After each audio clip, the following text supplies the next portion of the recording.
Faded. Zoom. Woke. Coyote. Cancel Ratchet. culture. Non-binary. Bubble. COVIDiot. Digital blackface. Long hauler.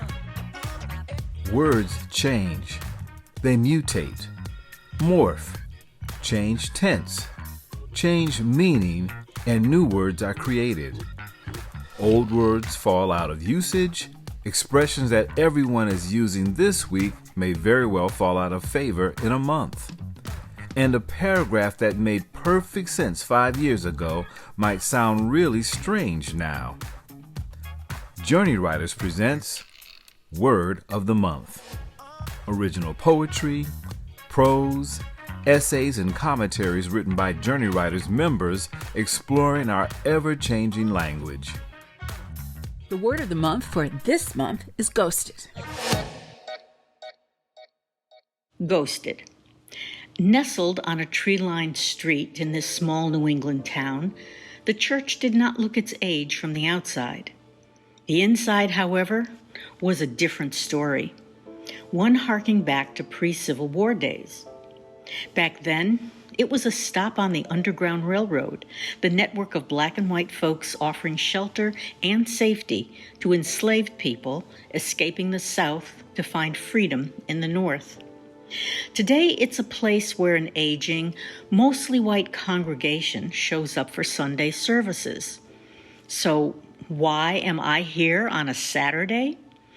Because I'm ghostwriting a book to yank the church's activist past into its quiet present.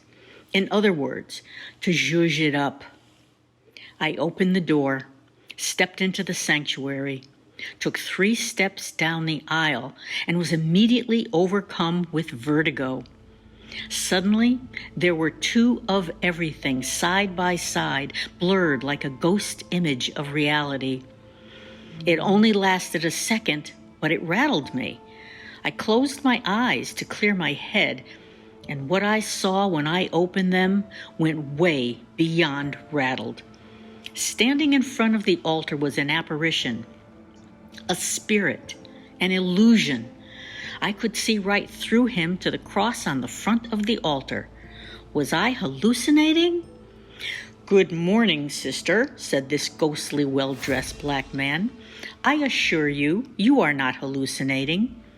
I opened my mouth, but only a pitiful squeak emanated from my petrified vocal cords.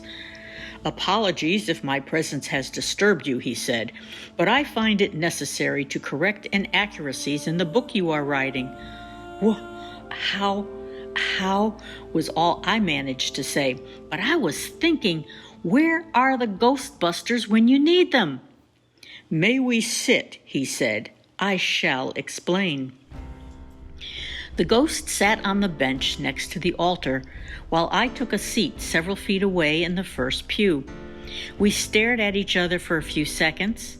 Then he took an iPhone from his vest pocket, and before I could remember how stunned I was, I heard myself exclaim, "You have an iPhone?" He smiled. "I may be from the 1800s, but I am, as you modern folks say, hip, cool, and dope." His fingers flew over the keyboard. "Right now, I am ghosting, pardon the pun, all online posts about your book until corrections are made." But you're a ghost. How can you do that?" He grinned. "It is because I'm a ghost that I can." At this point, all I could say was, "Okay, correct me." "Very well. You are correct in stating that this meeting house was a station on the Underground Railroad, but you left out the other stations in this town run by free Negroes, or as you call yourselves today, blacks." "There were more? The research I've done only mentioned this church." "Oh, there were 3 more.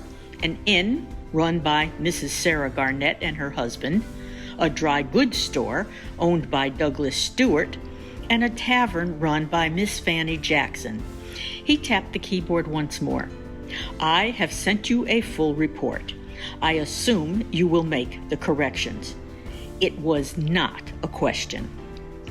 I nodded, pulled out my phone, and opened my email.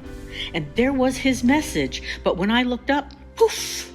He was gone, disappeared, vanished into thin air.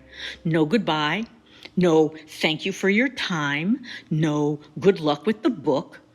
Suddenly, the realization hit home, and I gasped, "Oh my God, I've been ghosted." This is Beth Gibbs for Journey Writers' Word of the Month.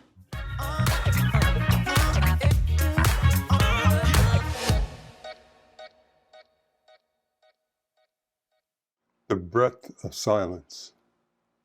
The breadth of silence is the desert sky at night. The breadth of silence is the moment after the first kiss. The breadth of silence is the pause in Barber's Adagio.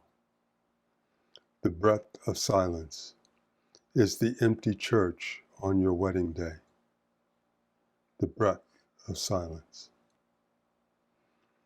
This is Earl W. Gardner for Journey Writers' Word of the Month.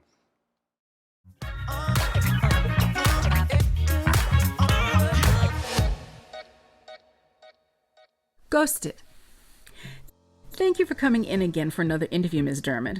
We recognize that the virtual world has changed things, but at Glafir Pharmaceuticals, we feel the best way to get to know a candidate is in person. "It's my pleasure to be here," Cheryl responded, in a tone that she crafted to balance enthusiasm with professionalism. The interviews were long and grueling. First, she endured a behavioral interview where HR asked her questions like, "From your work history, name 2 mistakes you have made and how you resolve them, 1 you would do differently, and 1 you would respond to in the same way now." Then she reassured them that for the startup year of this new project, she was more than glad to work 13-hour days and no problem clocking in at 7 a.m. She proudly proclaimed that she was a lifelong workaholic who had no intention of going into recovery. She was quick on her feet and articulate, which wasn't common for scientists. She aced that interview. The subject matter interview with her potential supervisor was a breeze. She knew way more about biochemistry than him, and she demonstrated that without seeming cocky. Just as she was internally heaving a sigh of relief, her would-be supervisor informed her that she was almost done with the process and all she had left was the writing prompt. "We need to make sure that all our employees can write well on demand. I hope that's okay with you." "Writing prompt?" she thought incredulously. "I haven't done a writing prompt since my SATs, and I'm pretty sure they don't even use them anymore. I'm a freaking biochemist. I've published in renowned journals, and I have to do a damned writing prompt?" Externally, she responded, "That sounds like it would be fun. I'm always up for a new challenge." The prompt was, "Add a new scene to a movie you've watched." This should be easy, she thought. I've watched lots of movies. I think many of them could be improved. Lots of movies need improvement. Movies need improvement. Movies need scenes.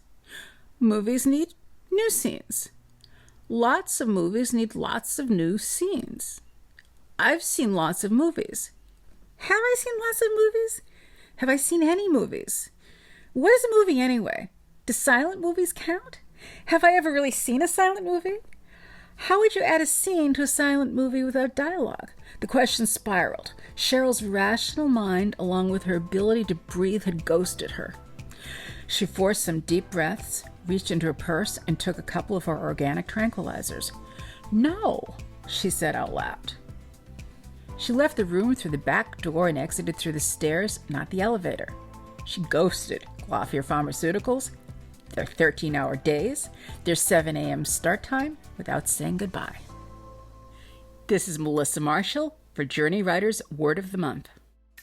We hope you have enjoyed Word of the Month, presented by Journey Writers Incorporated. Our organization provides a safe, supportive space for writers and those who want to become writers to share their work and receive constructive feedback. For more information about Journey Writers, our twice-monthly workshops, and how you can participate in the Word of the Month, please visit our website at journeywriters.org. We'd love to hear from you.